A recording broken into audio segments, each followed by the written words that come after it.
How are you? Fine.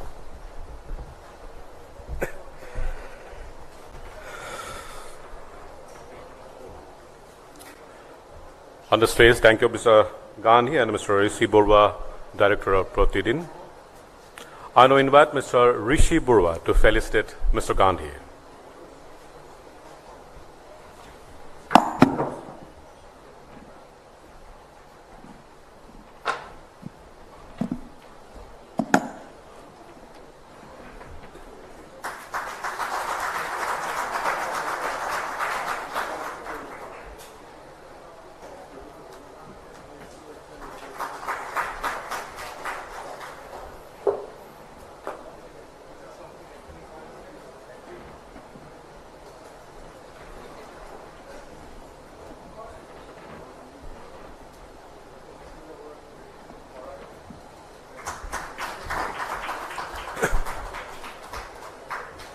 Ladies and gentlemen, once more I am requesting you to put the mobile in the silent mode so the conversation with Mr. Rishi Burwa and Mr. Gandhi can begin. The floor is over to Mr. Rishi.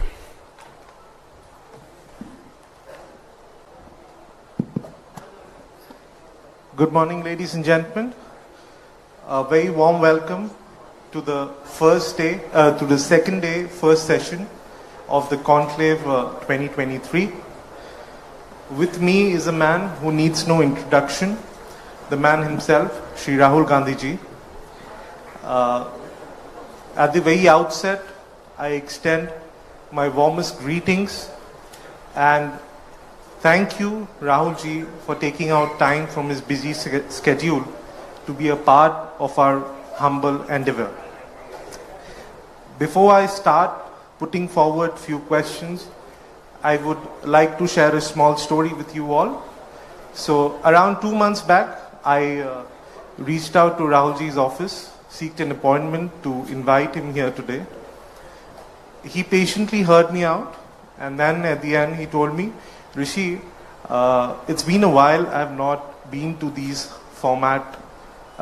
type of format events, and I'm not sure, but still for you I will try. Then I came back to Guwahati office. We discussed what to do, what not to do. So for every session, when you hold a conclave like this, there are a lot of speakers.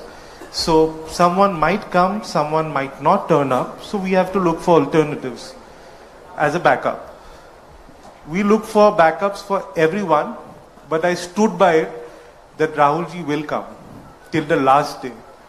So if Rahul ji wouldn't have come today, it would have gone blank, because I was 101% sure, even at the last moment, he will come for us.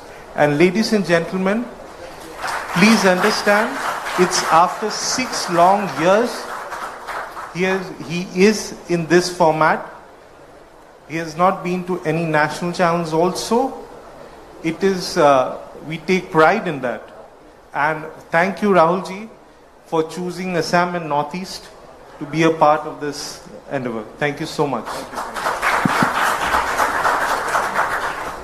To begin our conversations, you have seen Rahul ji in the parliament, in the press conferences, in political rallies. So today we would like to have some candid conversations with him. To begin with, Rahul ji, recently the Instagram, we saw a lot of pictures of a bike rally to Ladakh. And it looked more like you look more like a professional biker. So you stunned the whole media by going there on a bike, and the pictures really look nice. So what was the intent behind it? Was it a personal trip? You wanted to visit it? Usually youngsters do that on a bike to Ladakh. So what was was it an extension of Bharat Jodo? Good morning, all of you. It's a pleasure for me to be here. Thank you for inviting me. We do political tours.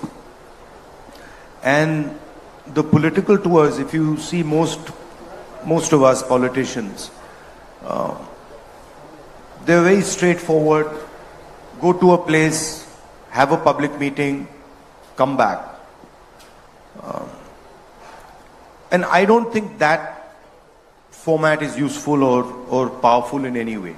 It's not effective.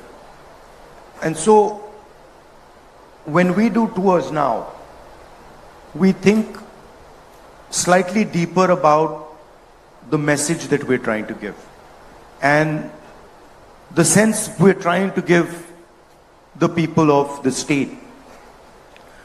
And so the message that we wanted to give to the people of Ladakh first was that we are not going to let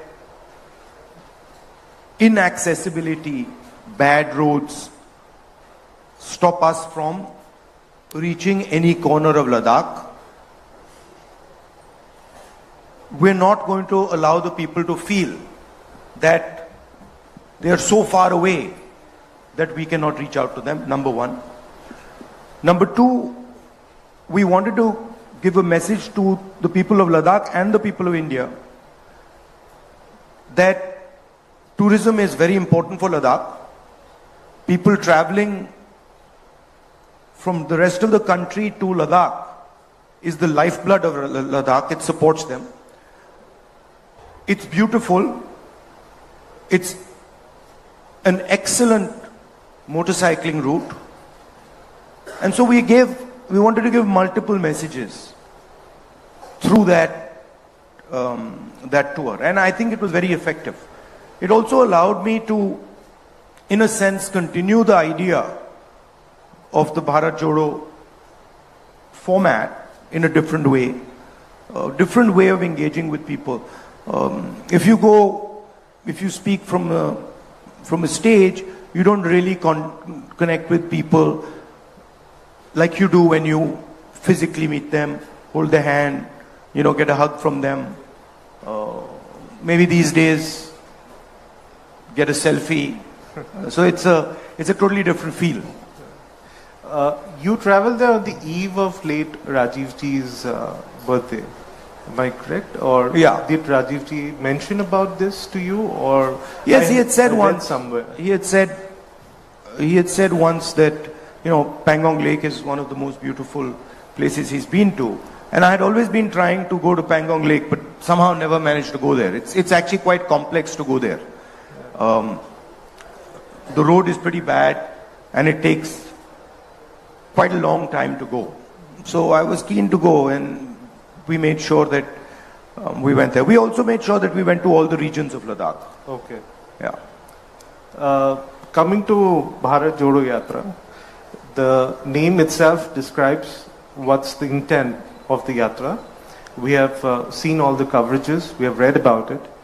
We know why the yatra was organized. But we don't know your perspective. Politically, what were your learnings from this yatra? I'm sure you have met thousands of people. You have heard their stories. You held their hands. You walked with them from Kanyakumari to Kashmir. So politically, what were your learnings from it? And as a human being also? I mean, politically, my learnings were that in 21st century India, the communication architecture is so captured by the BJP that it is practically impossible to talk to the people of India through that communication architecture. And I mean, for example, it's very clear that even things like my YouTube channel, my Twitter, they're all suppressed. There's no question about it, and we can see it. Right? So the yatra was almost a necessity for us to communicate. Because no matter what we say in the opposition, it does not move through without distortion in the national media. And so for me, the big learning was old style communication. Going and meeting people, which frankly Gandhiji pioneered in India in the modern era. Others pioneered it, in the older times. And you have examples all over the world, all over India. That still works. And what was beautiful to me was that no matter how much energy the BJP put, no matter how much the media tried to distort It didn't work because there was a direct connection. And for every story that the BJP media was trying to put in, there were thousands and thousands of videos coming from people which were contradicting that story. So it was almost a reverse capture of the mass media. And this problem is being faced across the world. This problem is not just an Indian problem. It's being faced in many other countries. And when I go there and I speak to them, it's very interesting that pretty much all countries are feeling this type of pressure. That's correct. That's a political learning. And I mean, that's fine. But for me, the personal learning was even more interesting, which was that where you think your limit lies is nowhere where your limit actually lies. So your limit is much, much further than you can even imagine. And it's not just in, politics, it's in everything. And I think it's the same for everybody. That normally you'll think, okay, मैं वहां तक जा सकता हूं, या मैं ये कर सकता हूं. But by definition, when you're thinking that you can do that, Right. you're already shortchanging yourself. Because what you can do is almost not imaginable to you.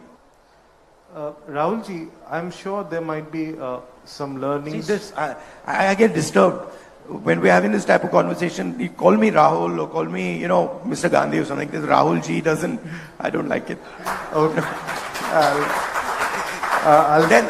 Yeah, because I'm not calling you G, so then you shouldn't call me G.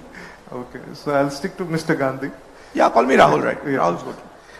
So Rahul, this yatra, after the yatra or while you continuing the yatra as well, when I mentioned political learnings, I'm sure you might have come out with few solutions which you might want to implement if voted to power.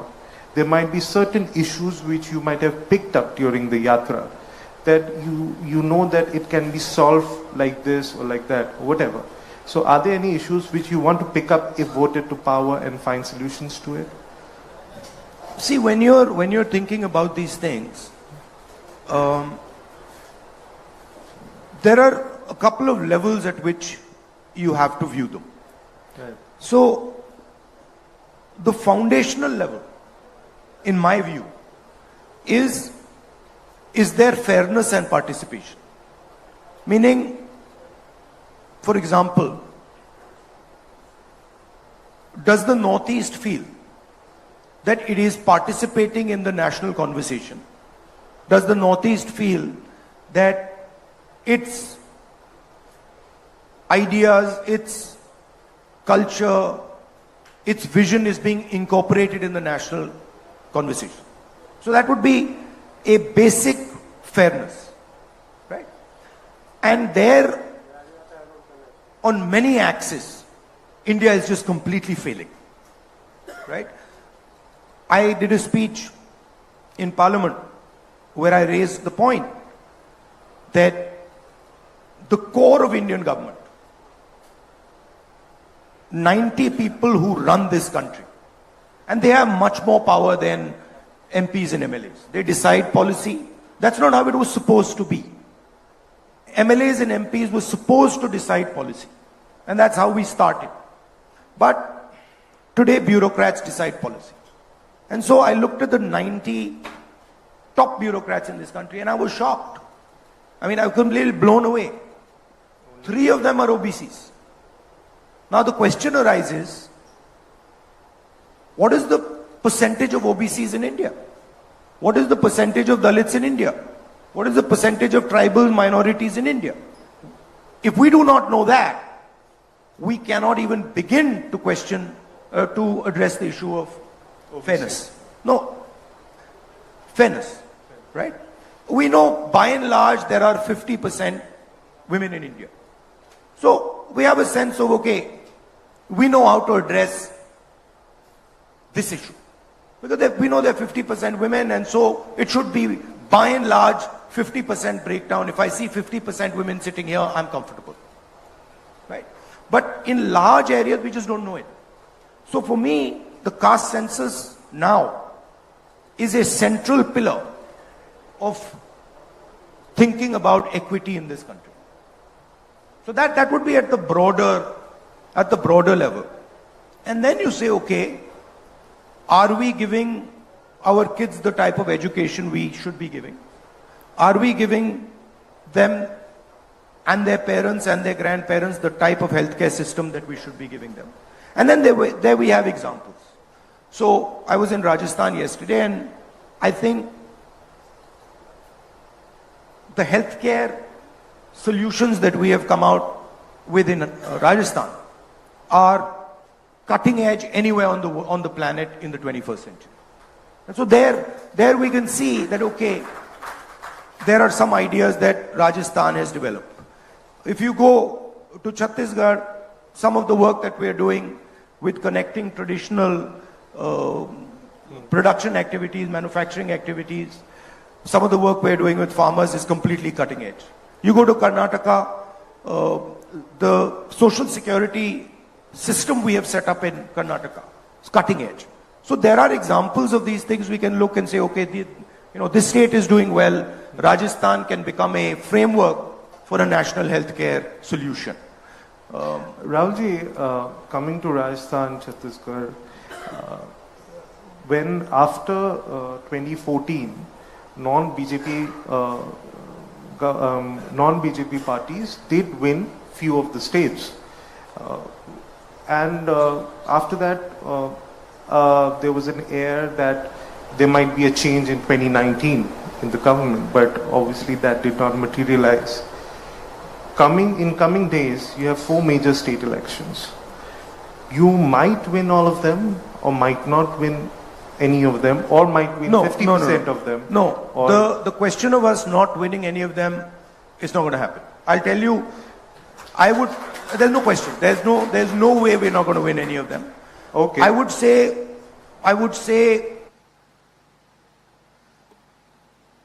right now, we are probably winning Telangana.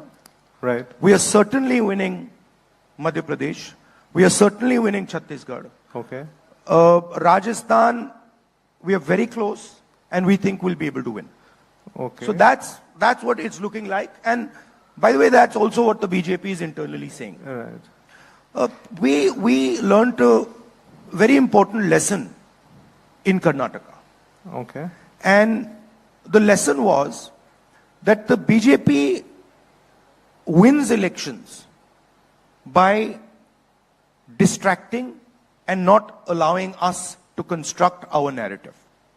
And so what we did in Karnataka, we fought the election in a way where the BJP could not. What you're seeing today, this gentleman, Mr. Biduri, and then suddenly this Mr. Nishikant Dubey, this is all the BJP trying to distract from the idea of the caste census. They know that the caste census is a fundamental thing that the people of India want, and they don't want to have that discussion. So every time we bring a point on the table, they use this type of stuff to distract. And we've learned now how to deal with it. Sir, if you're Let me finish. We've learned how to deal with it. So what did we do in Karnataka? We gave a clear vision for the state. This is the social security program that we're going to set up for you. And then we control the narrative. If you look at the Telangana election, we are controlling the narrative. The BJP is not even in the narrative now. It's gone. In fact, the BJP party has been decimated. It's over in Telangana. If you look at the narrative in Madhya Pradesh, we are controlling the narrative. If you look at the narrative in Chhattisgarh, we are controlling the narrative. No matter what the BJP tries to do, they are not capturing the narrative anymore. So we are also adapting and learning, right? If you go and speak to the people of Rajasthan and you say, listen, what is the key issue in terms of anti-incumbency in Rajasthan? And you can go and do this. They'll tell you, actually, we like the government. We like what they've done on healthcare. We're very comfortable with the type of stuff they're doing, 500 rupee gas cylinder, the farm loan waiver, we are very comfortable with it. So we are adapting in a situation where the BJP controls the media, we are adapting and controlling the narrative. So if you look at Bharat Jodo, we control the narrative. And they put in thousands and thousands and thousands of crores to take away the narrative. They couldn't do it. Right? So don't think the opposition isn't capable of adapting. We are adapting. We're working together. We are 60% of India's population. BJP is in for a surprise in 2024. That's what my next question was.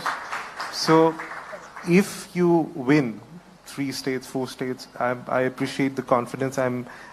My best wishes for you. So, if you win, if you silently go and ask the BJP people, you ask the BJP leadership in Rajasthan, right?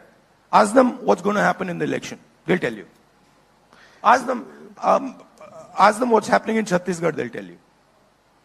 But sir, will it set the momentum for 2024? If you win maybe 4 of them, are you confident it will set the momentum for 24? Because that did not happen in 19. I'm sure you have learned and adapted, like you are saying right now, controlling the narrative, pushing forward your agenda. So look, I'll tell you what the game is. The BJP has basically created a friendly monopolist. Okay? His name is Mr. Adani.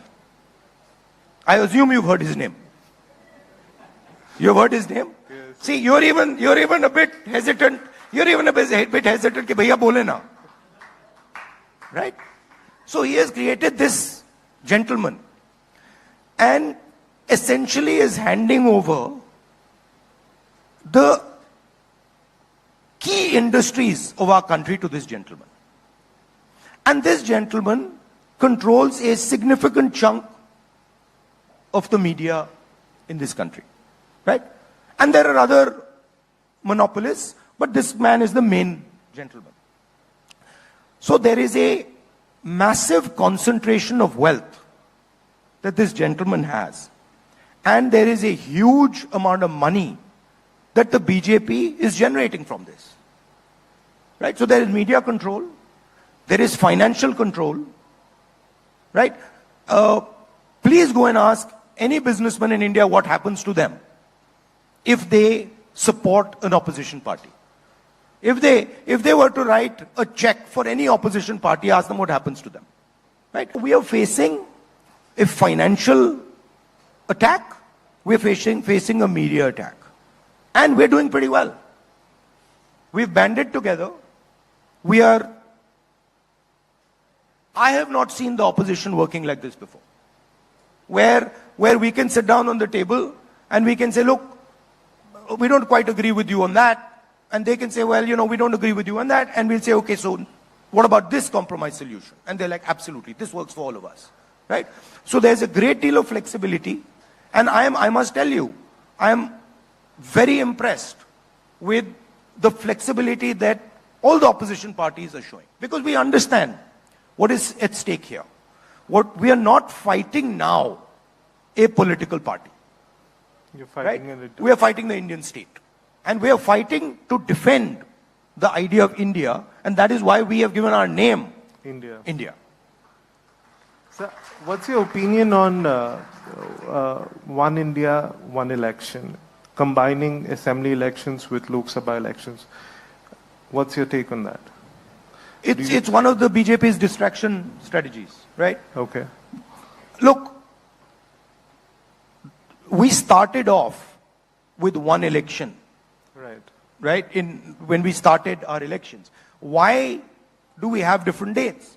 Because in the Indian system, a chief minister can say, actually, in year 2, I feel comfortable enough to win an election and I'm going to hold an election.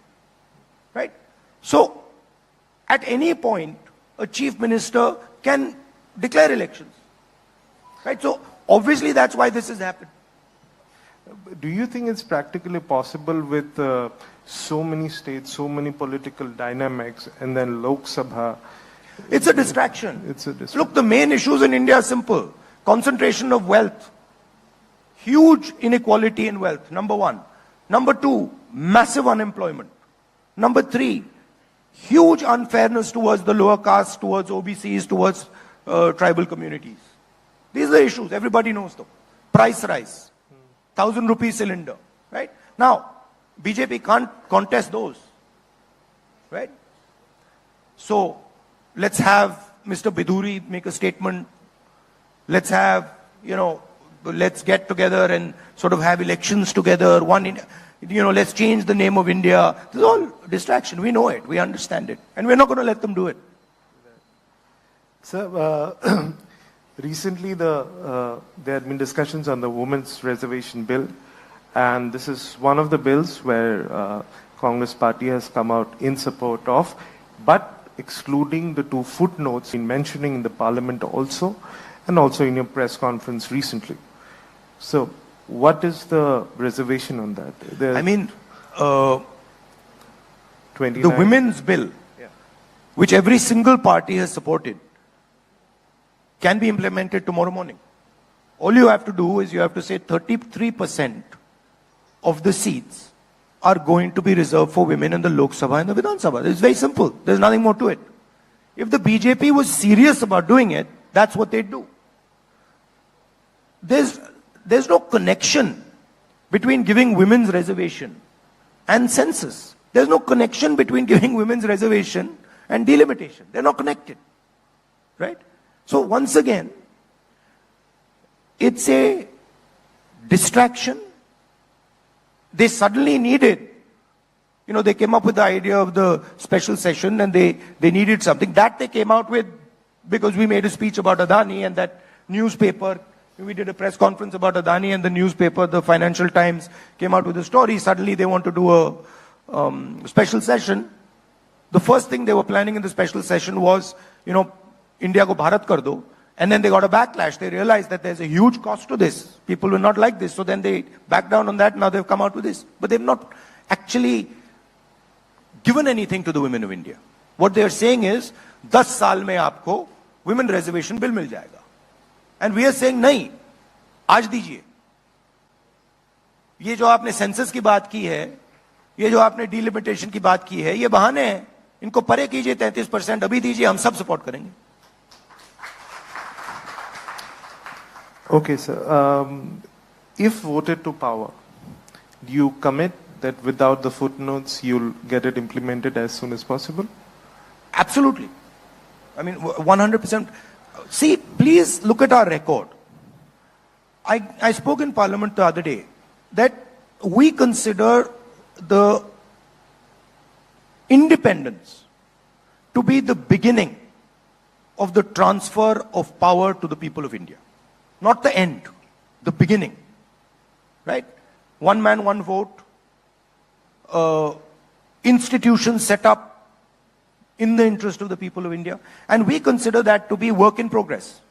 And we feel very strongly that Indian women are not participating in the political system the way they should be. The single biggest act to help Indian women participate in politics was carried out by the Congress party, which is 33% reservation in Panchayati Raj. That was a game changer. And we want to do this. And it's our record. Please also remember that when we were trying to pass the 33% reservation in Panchayati Raj, the BJP opposed us. And also realized that the RSS does not allow women into its ranks. So who is interested in women's empowerment is very clear. Sir, coming to India Alliance, it's a new marriage. You have run a coalition government for 10 years, UPA 1, UPA 2. But now you have new partners in the India Alliance, which were your principal opponents in certain places. For example, Aam Aadmi Party in Delhi, TMC in Bengal. So as of now, it looks nice. It seems everything is going fine. But when it comes to distribution of tickets, there are many tall leaders in this alliance. You have worked with Sharad Pawar, but you have not worked with Uddhav Thackeray or Arvind Kejriwal. Of course we have. For a brief we've run a government with Uddhav Thackeray ji. You have not worked with Arvind Kejriwal. And there are many, like TMC, they might be there from outside support. but not... No, but we worked with Mamta ji. I mean, Mamta ji used to be in the Congress. Sir, my question to you is, going forward, like Aam Aadmi Party and Congress, you ruled Delhi for quite a long time, and now Aam Aadmi Party is strong in the Delhi politics. So what would be the dynamics then? Because you will also like to retain power in Delhi, they will also like to fight. Similarly, in West Bengal, TMC has shown its strength over a period of time. At the same time, the leader of opposition from your party is from West Bengal. So obviously you would also like to throw some weight and win some seats from there. But TMC is quite strong there. They have shown their strength. They have a proven track record. How do you think you will manage these, and also accommodation of the tall leaders which are there as partners in your India alliance? So there are two things, right? The first thing is that the opposition is thinking about this election in a fundamentally different way than it thought about any other election before this one, which is that the opposition is united in the idea that India is now under attack. The concept of India, the concept of free elections, the concept of free speech, they are now under mortal threat as far as the BJP is concerned. So this is something that is unanimous, which means that our behavior has to change, which means that our flexibility has to increase, which means that we have to realize that we are now fighting for the soul of India, which requires a different level of cooperation. So that's the first point. The second point is, actually, if you look at the alliances, the bulk of them are pretty much stitched up. There are a couple question marks, but the bulk of them are stitched up, right? Kerala, Bihar, Madhya Pradesh, the big places, there's no issue. In some of the smaller places, there's an issue. We will try to iron out those issues, right? But the broader way we are dealing with each other is that we are seeing each other now as defending the idea of India. Earlier, we were thinking that, look, this is a fight between a political party and another political party. Now we're saying, no. Now, the RSS and the BJP are trying to destroy the idea of India.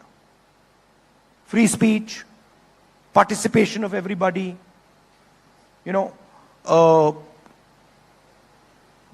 destruction of anybody, any business person who stands against these monopolists.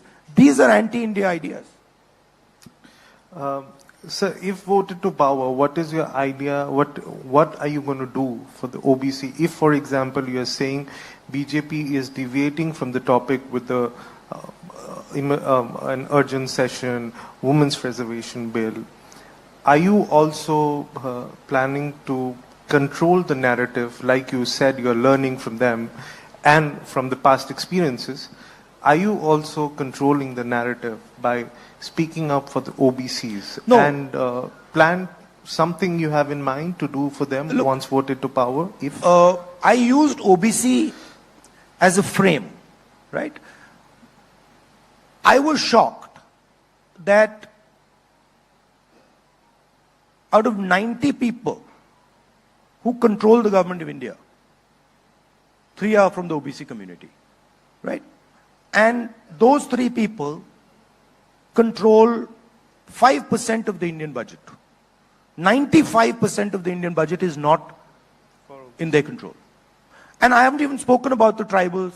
I haven't even spoken about the Dalits or the minorities, right?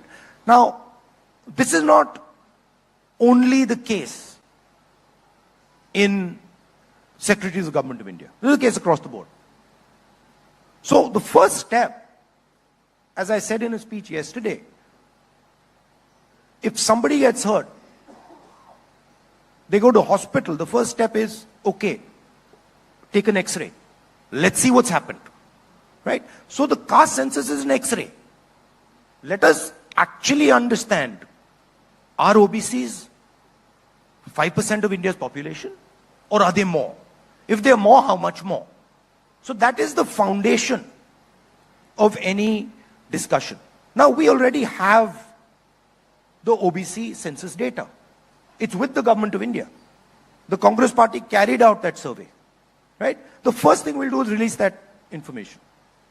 On day one, that information will be available to the people of India. And I think that is, in a world, in a 21st century world, data where we all say data is key, data is key, data is key. Well, it's key to know who's who. So that would be the foundation.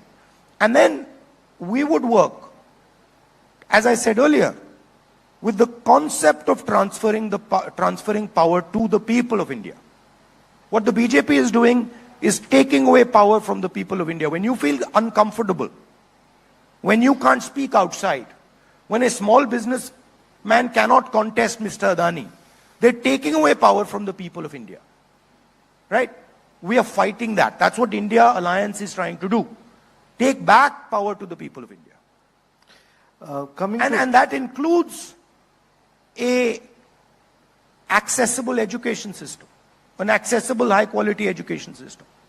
It includes an accessible medical system. It includes support to small business people. It includes support to small media houses. You know, you asked me, listen, I told you, listen, I haven't gone to these conclaves. Well, I would consider you a relatively small player. I'm sitting here. I'm trying to give a message that, look, we want everybody in India, regardless of who they are, how big they are, to feel comfortable. We don't want them to feel, look, and it is not only farmers. It's small business people. It's somebody who's contesting in a business environment where he's being unfairly treated by a huge monopolist. Right? We want the energy of India to build the country. We don't believe that one or two people can build the country. We believe that if you really want to build the country, we have 1.4 billion people, and they should participate in the governance of this country. They should participate in businesses. They should participate in building the infrastructure. It should be a much more spread out process. So since we are from Assam and Northeast, so I'll like to ask a few things on that. So you are one of the few tall leaders who had visited Manipur and visited the relief camps and met the displaced people. So what are your learnings from there, and also few pointers which you wish to put forward to come out with a message, a solution for them? Look, I've been in politics. I've been in politics now since 2004. And I must have traveled to pretty much every district. Most districts I visited 2 or 3 times. Every state. I've never seen what I saw in Manipur. In my entire life in Indian politics, I've not seen it. Right? And I'll tell you the story. When we arrived there, all the communities were very happy for me to go. And they all invited me. When we arrived there, when we were going to visit one community, say we were going to visit the Kuki community or the Meitei community, we were told before we entered that, listen, we are very happy for you to come. But if in your security there is a person from the other community, we will shoot him. So we had to, before we entered the area, we had to say, okay, we are going into Kuki area. Meiteis, please leave. And then when we were going into Meitei area, we had to say, okay, we are going into Kuki area. Meitei, please leave. Now, I have never seen this. Where the government of India has absolutely no control, where the government of India cannot send its own paramilitary force personnel into an area. So what has happened is that the politics of hatred that the BJP has been playing with has basically destroyed the state of Manipur. Manipur, you said the state of Manipur, and I was thinking, well, actually, no. The idea of Manipur does not exist anymore. It has to be brought back to life. And the culprit is the politics of the BJP. Right? So, that's an extreme example of what happens when you make people fight with each other. And we went, and we spoke to some of the administration people, and they said, look, we have no control. We simply cannot control it. I've never seen this in my whole life in India. I mean, you can expect this, in Rwanda, maybe where there's a civil war. You don't expect it in India. And so this is the danger of what the BJP is doing. The danger is that this will spread. Sir, in perspective of Assam, whenever there is an election, let it be Assembly, Lok Sabha or Rajya Sabha, there's always a question of of Congress having an alliance with AIDF, Ajmal's AIDF. They had been partners with you in UPA as well. As far as I know, that's not a question anymore. So, do you confirm that we are not having an alliance with them? Okay. So, Northeast has 8 states now, out of which 4 are ruled by regional parties who are in alliance with the NDA. That's not correct. Actually, all of them are ruled by the BJP.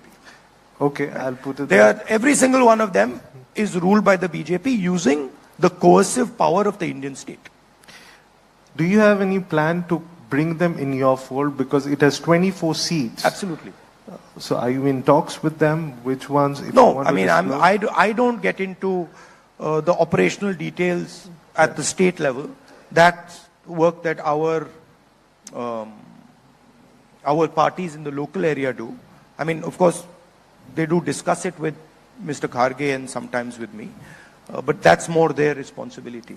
Okay. But what we do clearly see is that there is pressure from the BJP.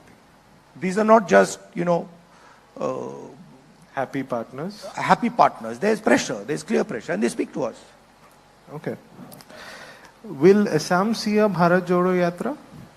Well, that's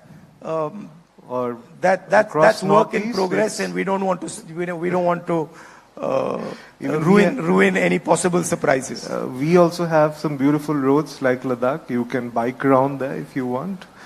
So, yeah, I mean, I'm planning now a trip to Mizoram. Okay. And I think that is a good idea. I think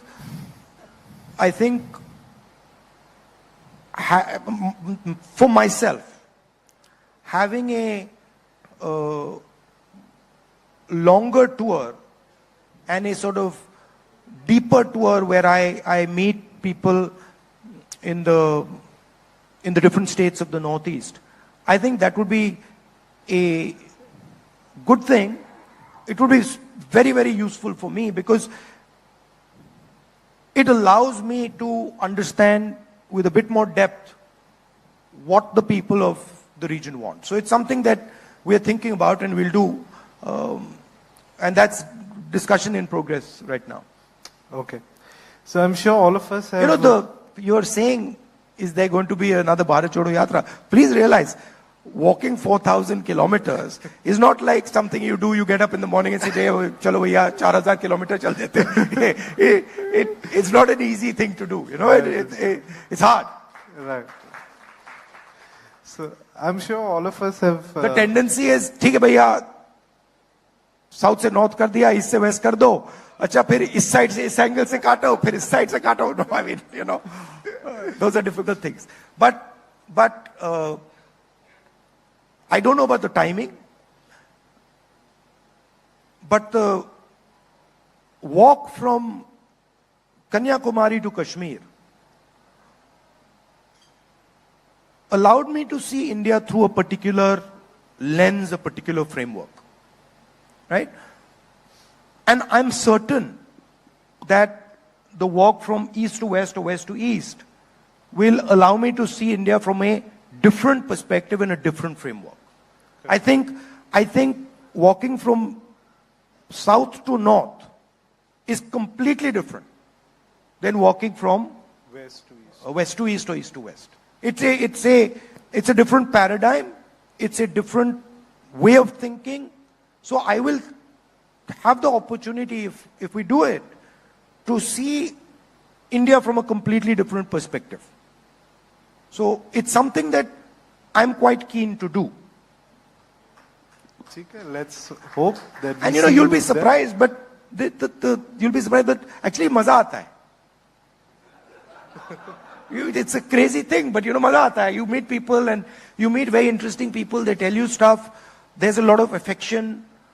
People are very loving. You see it very differently than when you go in a flight or when you go in a car or when it's a completely different world because there is suffering involved.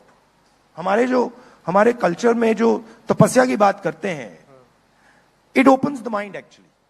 If you're sitting and you're in pain, you see all our ancient rishis and all sitting there, or you see images of the Buddha, or you see images of Guru Nanak sitting there. There's a reason.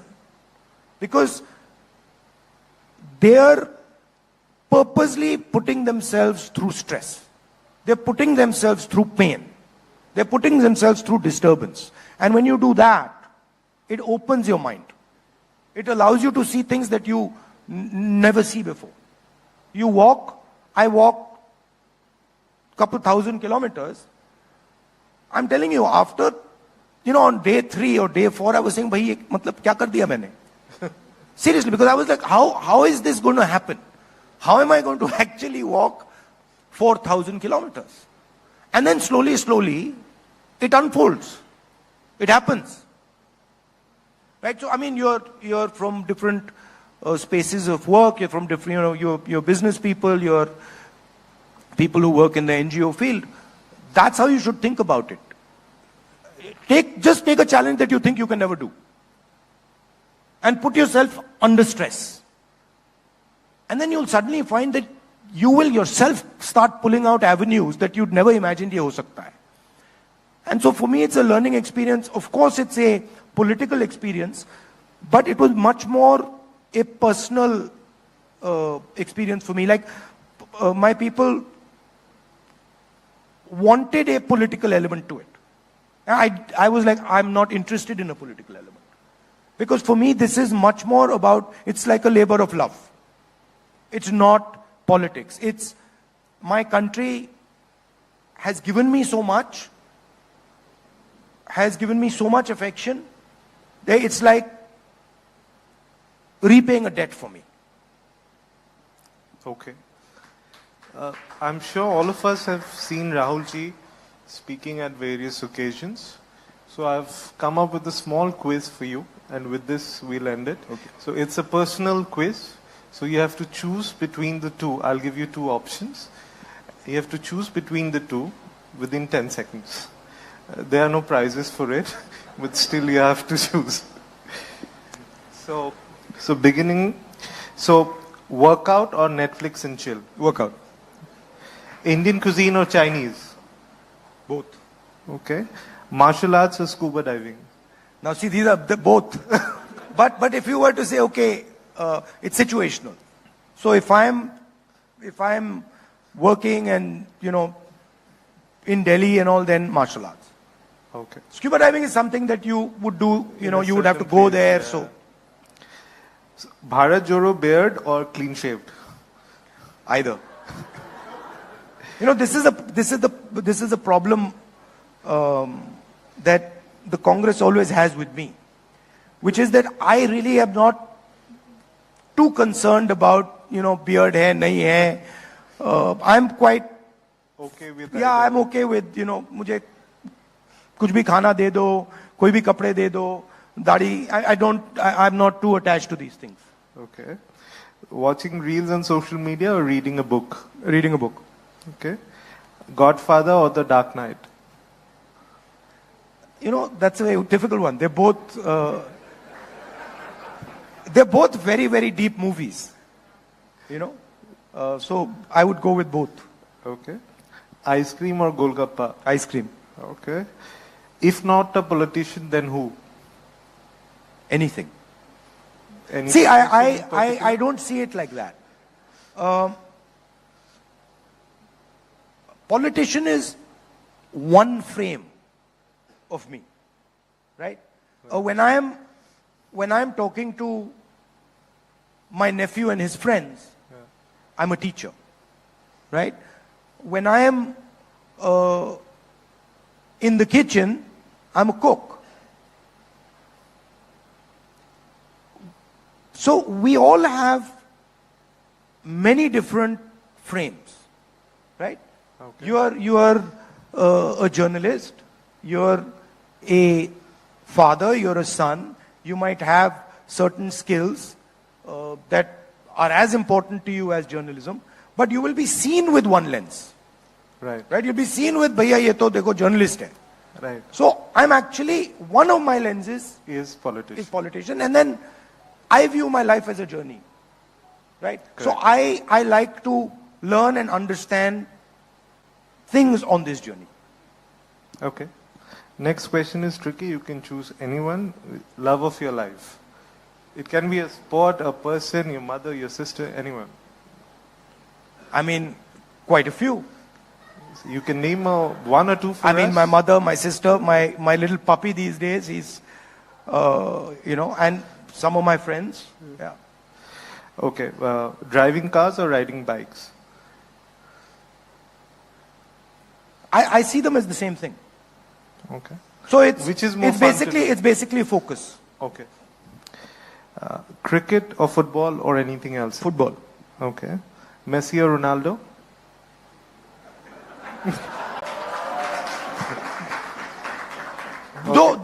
Though I think Messi is actually a better footballer.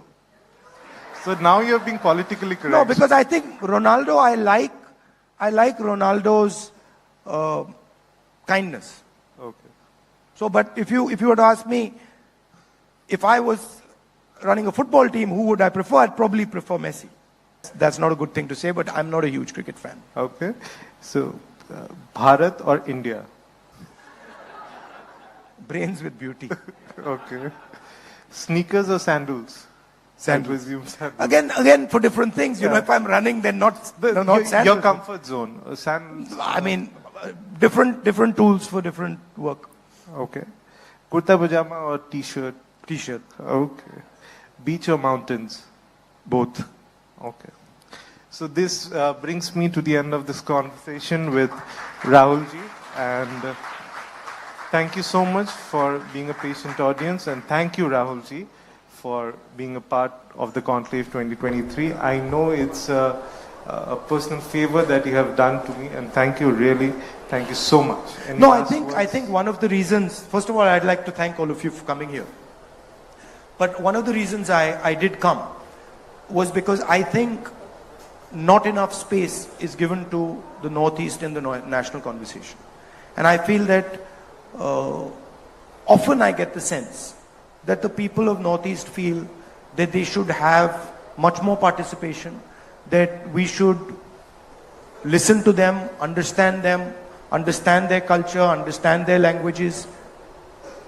So, to me, it was important that I gave a message. It wasn't just a personal thing. It was important that I gave a message that for us, all parts of India, no matter how big or small, are important. They all help build India, and we love and respect them all.